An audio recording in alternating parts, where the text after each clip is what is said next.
ওই বাড়িতে ফিরে এসে বলে যে কিরে দাদাই, তোকে আমি এতবার বললাম তোরা এক হলি না, আর এখন আমি চলে গেলাম আর তোরা বিয়েটা করে নিলি। তখন সূর্য বলে যে আরে বিয়ে করিনি, বিয়েটা হয়ে গেছে আর আমরাও কেউ জানতাম না, কিন্তু হ্যাঁ একটা কথা শোন, আসলে এখন কিন্তু আরেকজনেরও বিয়ে হবে। এরপর দীপা জয়কে ইশারা দিয়ে বলছে আর সাক্ষ্য স্যার অন্যদিকে তাকিয়ে রয়েছে। জয় পুরোপুরি ব্যাপারটা বুঝতে পারে। পর জয় বলে আরে সাক্ষ্য স্যার তো দেখছি অন্য লেভেলের মানুষ, এক ধাপ এগিয়ে। এরপর দীপা বলে আচ্ছা তুমি সবার কথা তো জেনে গেলে, এখন নিজের বউয়ের বিষয়ে জানবে না? আর কি রে তুই তুই বিয়ের পর দিনকে দিন এত আনরোমান্টিক হয়ে যাচ্ছিস কেন? তখন জয় বলে আচ্ছা ওসব বাদ দাও, কিন্তু হ্যাঁ আমি যে কাজটার জন্য গিয়েছিলাম সেটা এখন পূরণ হয়ে গেছে আর ডিলটাও ফাইনাল হয়ে গেছে। বলে আচ্ছা দাদাই, এখন তো আমরা সবাই এক হয়ে গেছি, এখন আবার কলকাতা ফিরে গেলে হয় না? এইদিকে কাকাই আর কাকিও চলে আসে, বলে যে হ্যাঁ আমরাও চলে এসেছি। এইদিকে দেখা যায় কমলবাবু সেই গুন্ডাটাকে জিজ্ঞাসা করে যে দীপা কোথায়, ওরা কোথায় গেছে। তখন সেই গুন্ডাটা বলে যে ওরা তো এখন এখানে কেউ থাকে না, সবাই তো মুম্বাই চলে গেছে। তারপর কমলবাবু বলেন যে তাহলে তাড়াতাড়ি একটা মুম্বাই টিকিট কাট, আমাকে আজই মুম্বাই যেতে হবে। অন্যদিকে দেখা যায় সাক্ষ্য স্যারের মা চারুকে একটা গয়না উপহার দিয়ে আশীর্বাদ করেন এবং অলিকে বলে এই ভিডিও কর ভিডিও। তখন সাক্ষ্য স্যার বলেন মা তুমি চাবিটাও দিয়ে দিচ্ছ? তখন সাক্ষ্য স্যার বলে যে হ্যাঁ দিচ্ছি, তা কি হয়েছে? তখন সাক্ষ্য স্যার বলে এই তো তুমি আমাকে বললে যে আমি একটু তাড়াহুড়ো বেশি করে নিচ্ছি, আর তুমি তো আমার থেকে এক ধাপ আরও এগিয়ে।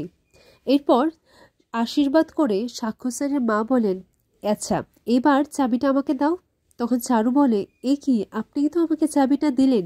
তখন সাক্ষ্য স্যারের মা বলেন আরে ওটা তো সিরিয়ালে দেখেছিলাম, তাই ওসব দিতে দেখতে কতটা ভালো লাগে, তাই একটু এক্সপিরিয়েন্স করলাম আর কি। এরপর দীপা বলে আচ্ছা ঠিক আছে, আমার কিছু শর্ত আছে। আচ্ছা মাসিমা, চারুকে কিন্তু আপনাকে নিজের মেয়ের মতো করেই ভালোবাসতে হবে, ওর মায়া হয়ে উঠতে হবে। আর হ্যাঁ, বিয়ের পর ওদের স্বামী স্ত্রীর মধ্যে যতই ঝামেলা হোক না কেন, আর যদিও ঝামেলা হয় তাহলে সবসময় কিন্তু আপনাকে চারুর পক্ষেই থাকতে হবে। এরপর সাক্ষসের মা বলেন আমি তো সবসময় মেয়েদের পক্ষে আছি। সাক্ষসের বলেন বাহ, এতেই এখন আমি কি জলে ভেসে এসেছি? এরপর সূর্য বলে আচ্ছা ঠিক আছে, সবাই এখন যখন একসাথে আছো আমি সবাইকে একটা কথা বলতে চাই, আসলে দীপার জন্য একটা সারপ্রাইজ আছে। আর দীপাকে উদ্দেশ্য করেই বলছি, সারপ্রাইজটা সবার জন্যই। এরপর সূর্য দীপার জন্য যে সারপ্রাইজটা রেখেছিল সেই জায়গায় নিয়ে যায়। দেখা যায় যে সূর্য দীপার নামে একটা চাইল্ড হেলথ কেয়ার তৈরি করে, আর সেখানেই দীপার হাত ধরে সেই জায়গাটার উদ্বোধন হয়। এই জিনিসটা দেখে দীপা খুব খুশি হয়। সূর্য বলে আমাদের মেয়ের জন্ম হওয়ার পর তুমি যা যা কষ্ট সহ্য করেছ, আমি চাই না সেটা অন্য মা বা অন্য ছেলে মেয়ে সেটা সহ্য করুক। থেকে কমলবাবু চলে আসে আর রূপা কমলবাবুকে দেখে নেয় যে একটা লোক এইভাবে এদিকে তাকিয়ে আছে কেন, আর লোকটাকে কি আমি চিনি? খুব চেনা চেনা লাগছে, কিন্তু কে এই লোকটা আমি তো মনে করতে পারছি না।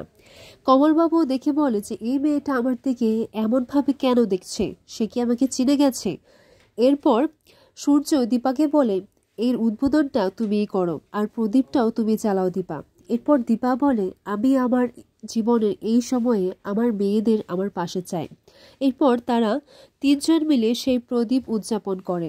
আর তখন যখন রূপাকে ডাক দেয় তখন কমলবাবু জানতে পারে যে ও তার মানে সেই হচ্ছে রূপা, তাহলে তো ও আমাকে দেখে ফেলেছে। এরপর হঠাৎ করে দেখা যায় দীপার আঁচলটা সেই প্রদীপের শিখায় লেগে যায়। সূর্য সেটা দেখে নেয়, বলে যে দীপা আগুন লেগে গেছে। আর তখন সূর্য দীপাকে বাঁচানোর জন্য নিজের হাত দিয়ে সেই আগুনটা নেভানোর চেষ্টা করে। এরপর আগুনটাও নিভে যায়। এদিকে কাকিয়া বলে এমন একটা শুভ দিনে কিরকম একটা দুর্ঘটনা ঘটে গেল। এদিকে উর্মি বলে এটা কি করে হলো। তারপর রূপা এদিকে বলে যে এই লোকটা কোথায় গেল, এই লোকটাকে তো আমি আর দেখতে পাচ্ছি না। তারপর রূপা বাইরে দেখতে যায়। এদিকে দীপা বলে ও ওদিকে যাচ্ছে কেন, আর ও কাকেই বা খুঁজছে। তখন রূপা বলে যে মা আমি কাউকে একটা দেখতে পেলাম, লোকটা অদ্ভুতভাবে তাকিয়েছিল। তখন দীপা বলে যে তুই কাকে দেখেছিস, সব তো ঠিক আছে মা।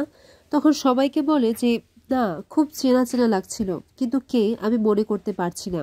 এরপর চারু বলে আচ্ছা এইসব ছাড়ো, এখন আমরা ভেতরটা দেখবো না, হসপিটালটা কিরকম হয়েছে। এরপর সূর্য সবাইকে নিয়ে যায়। এদিকে অলি জিজ্ঞাসা করে যে কি হয়েছে রূপা, তুমি ঠিক আছো? তখন রূপা বলে হ্যাঁ আমি ঠিক আছি। এরপর সূর্য বলে এখানে সবকিছু আধুনিকভাবে তৈরি করা হয়েছে, আর আমি জানি তুমি মেটেরিয়ালিস্টিক নও, তাতে তুমি খুশি হতে না, তার জন্য আমি তোমার জন্য এটা উপহার দিয়েছি। তখন দীপা বলে ডাক্তারবাবু আমার খুব পছন্দ হয়েছে আর ভালোও লেগেছে। এরপর সূর্য দীপাকে বলে তুমি ঠিক আছো তো দীপা? তখন দীপা বলে কতদিন আপনি আমার পাশে আছেন, আমার কেউ কিচ্ছু ক্ষতি করতে পারবে না।